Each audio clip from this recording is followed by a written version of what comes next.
ہمارا مسئلہ صرف اتنا ہے. ایک صاحب بیٹھے تھے میرے پاس, انہی نے تقویم نکالی. وہ کہا دیکھیے پہلی محرم کو یہ واقعہ, 2 محرم کے واقعہ, اور یہ یوں ہے, یوں کشتی بچی اور ایسا ہوتا نا, وہ کتنے واقعے. میں نے کہا اس کو بند کرو, میری بات کا جواب دو, اس کو بند کر دو کہ نیک تاریخ اور مستحب تو اس میں بھی ہے نا, محرم کے مہینہ جب دیکھیں گے تو اس میں بھی نیک اور بد ہے نا. تو نے کہا آگے صاحب یہ بھی نیک تاریخ ہے, پھر یہ اچھی تاریخ ہے. میں نے کہا خدا کے بندے ایک بات بتاؤ, اللہ محفوظ رکھے, میں تمہیں نہیں کہتا, میں اپنے گھر کی مثال دیتا ہوں, اور ہوتا ہے سب جگہ موت تو ہر گھر میں آنی ہے. کہ میرے گھر میں میت ہو جائے تو یہ مجھے بتاؤ کہ مجھے نیک اور بد کا خیال ہوگا؟ اس کے چیلم تک ہوگا خیال؟ ارے بھائی میت پڑی ہے گھر میں, وہ کہنی آج تاریخ بڑی اچھی, آج رونا مت, آج رونا مت, آج. ارے بھائی کیا باتیں کر رہے ہو اس سے. ہاں یہ ضرور ہے کہ اگر ایام ازاں ہو, عشرہ ہو, تو انسان ہنسے گا تو نہیں نا, لیکن اپنے غم کو چھوڑ کے منائے گا غم ہی. اپنے غم کو چھوڑ دے گا, حسین کے غم کو افضلیت دے دے گا. ایسے ہی ہے نا, کہ سویم ویم نہیں ہوگا میرے مرنے والے کا, عاشور کے بعد ہوگا, حسین کے سویم کے بعد. ایسے ہی ہے نا ہمارا. تو میں نے کہا خدا کے بندے, جس کے گھر میں میت ہو جاتی ہے اس کو نیک اور بد تاریخوں نہیں معلوم.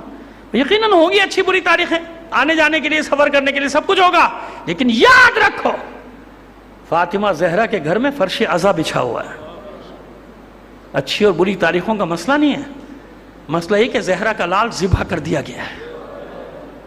اور جب ہم یہ دعویٰ کرتے ہیں کہ ہمارا غم کچھ بھی نہیں ہے زہرا کے غم کے سامنے, تو ہمیں اپنے عمل سے بھی ثابت کرنا ہوگا, اپنے عمل سے بھی ثابت کرنا ہوگا کہ جب تک یہ ایام ازاں ہیں کوئی خوشی ہمارے قریب نہیں آ سکتی ہے. ہم اپنے بچوں کی جو تقریبات کرتے ہیں, کر سکتے ہیں محرم میں, کرتے ہیں, کوئی فتویٰ تو نہیں ہے حلال حرام کا, لیکن پھر بھی نہیں کرتے نا. کیوں؟ معلوم ہے کہ زہرا کے گھر میں ازا ہے, زہرا کے بچوں کو ذبح کیا گیا ہے اس مہینے. صرف ذبح کرنے پہ اکتفا تھوڑی کہ زہرا کی بچیوں کو قیدی بنا کے لے جایا گیا. کیسے کہتے ہو کہ یہ تاریخ آ گئی, فلاں تاریخ آ گئی؟ مجھے کیا معلوم کہ آج کی تاریخ میں قافلہ کہاں تک پہنچا اسیروں کا. یہ بھی تو سوچ لیا کرو کبھی کہ ابھی پہنچا بھی ہے شام کے نہیں پہنچا, ابھی زندان میں پہنچا بھی کہ نہیں پہنچا. معصوم بچی کی شہادت کی تاریخ تو 10 یا 13 ہے نا, 2 تاریخیں ملتی ہیں وہاں بھی شہادت کی, یا 10 سفر یا 13 سفر. تو آج مجھے کیا معلوم, اگر پہنچا بھی ہے تو کس عالم میں. سنو کون سی تاریخ ہوگی حساب کر کے نکال لینا, پھر میں تم سے پوچھوں گا کہ اس تاریخ میں روؤں یا خوشی مناؤں.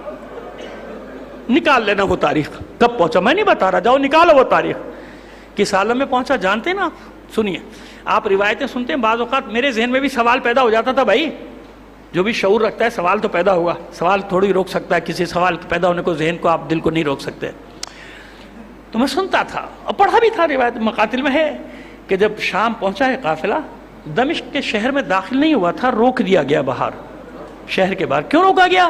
کہ ابھی شہر کی سجاوٹ مکمل نہیں ہوئی ہے نا, 3 دن یا 9 دن جو بھی ہو بحث یہ نہیں ہے, باہر دھوپ میں میدان میں پڑے رہے آل رسول. جب سجاوٹ مکمل ہوئی تو مرکزی دروازے سے داخل ہونے کا حکم دیا گیا. مرکزی دروازے یہاں سے لے کر آؤ.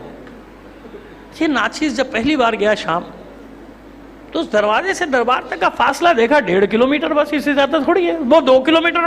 تو کتنی دیر کا راستہ ہوگا, 1 گھنٹہ 2 گھنٹہ, مجمع تھا 3 گھنٹے 4 گھنٹے. لیکن روایات میں پڑھتا آیا تھا کہ کم از کم 9 گھنٹے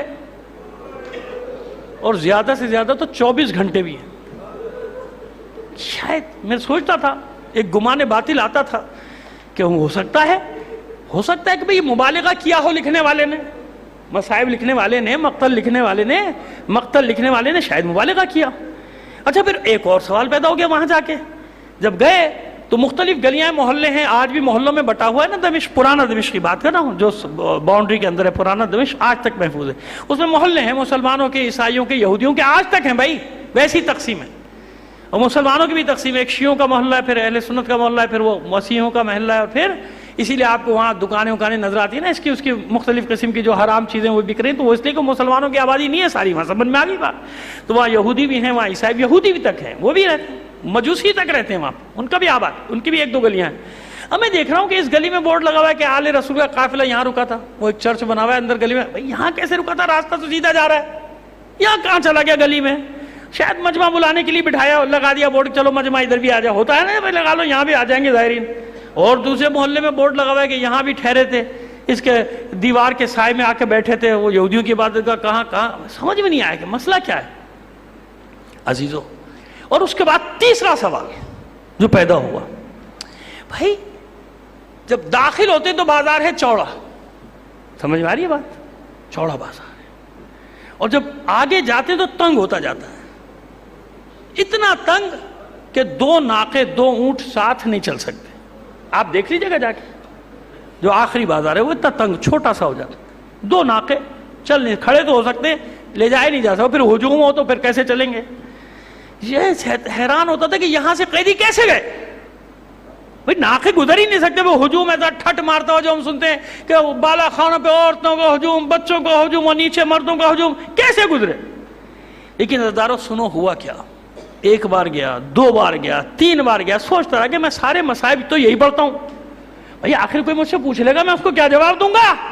لیکن عزیزارو سنو مسئلہ کیا تھا. مسئلہ یہ تھا کہ جب قیدیوں کو اندر داخلے کا حکم دیا گیا تو سپاہیوں سے کہہ دیا گیا کہ پورا شہر گھما کے لاؤ. مقصد تذلیل کرنا ہے نا، توہین کرنا ہے نا، تضحیک کرنا ہے آل رسول کی. لہذا ہر محلے میں ان قیدیوں کو لے جایا جاتا تھا، پھر گھما کے لایا جاتا تھا. سمجھ میں آئی میری بات؟ اس لیے وہ جگہ جگہ محلوں کے اندر نشانات ہیں، بیٹھنے کی تختیاں لگی ہوئی ہیں، کیونکہ حکم یہ تھا کہ اس محلے میں بھی لے جاؤ، اس محلے میں. سب کو معلوم ہو کہ قیدی آئے، ہم نے قیدی بنایا ہے اپنے رسول کی ذریت کو. اور سنو، سنتے ہو نا کہ ایک رسی میں 12 گلے بندھے ہوئے تھے.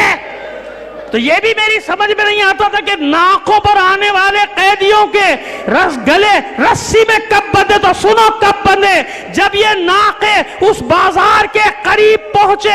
ناقے داخل نہیں ہو سکتے تھے، اتنا ہجوم تھا. ان قیدی بیویوں اور بچوں کو اتارا گیا، ایک رسی میں باندھا گیا، ایک قطار میں قیدی چلتے تھے، آگے آگے سید سجاد، پیچھے پیچھے بیویاں سر جھکے ہوئے، بالوں سے اپنے چہرے کا پردہ کیا ہوا. قیدیوں میں کوئی بڑا تھا، کوئی بچہ تھا، کوئی کم سن تھا. جب ایک رسی سے باندھا تو کسی کی کمر، کسی کی کلائی، کسی کا گلا باندھا گیا تھا.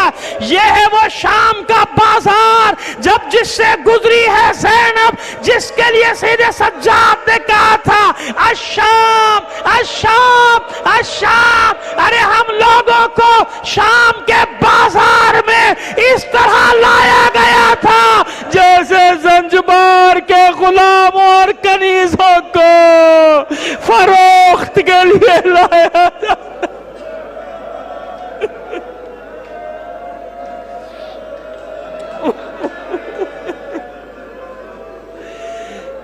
الا لعنت اللہ علی القوم الظالمین.